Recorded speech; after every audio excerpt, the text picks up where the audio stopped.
everyone in the room is now a publisher. So each of you in the room have your own Facebook feed, or you have your own Twitter or your own Instagram, and you have an audience that you are kind of sharing your content and information with. A couple of years ago that wasn't possible. It was only the Condé Nast travel magazines, or it was only the television programs and the television shows that actually had access to these audiences.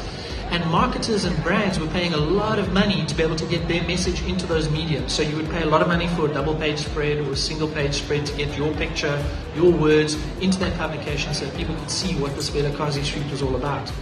Now with digital influencers, it's much easier for us to get a much broader audience because we get those people to come and experience it in the way that they want to experience it, and they then share that information and they share those experiences with their audience. And suddenly now you've got this explosion of people that are not just interested in what's happening from a television point of view or what they see on the news, because the news, we know, is a very one-dimensional way of communicating information. It's always from the editor-in-chief, it's always the way they want it to be seen.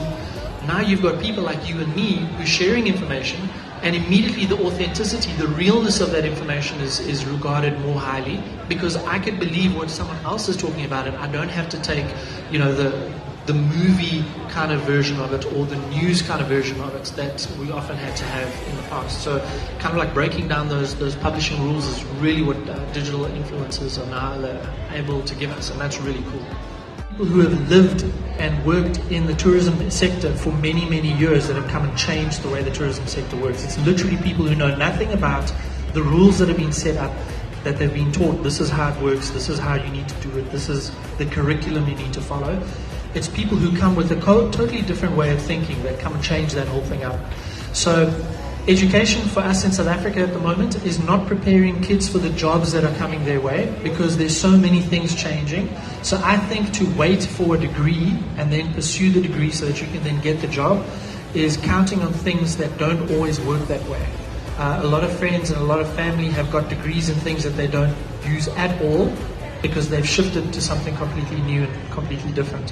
What I love about tourism is that it is one of the only growth markets in the world that continues to grow double digits each year, regardless of economic downturn, regardless of currencies fluctuating, regardless of things going wrong in countries. Very often it's tourism that is the staple, it is the backbone, it is the real growth that a country experiences. So I think all of us in the room, if given the right opportunity and you see an opportunity for tourism, you could do tremendous things to be able to change where you are in your life and with your kids, etc., if you then work on those kind of opportunities. I think it really is something for all of us to be able to pay attention to.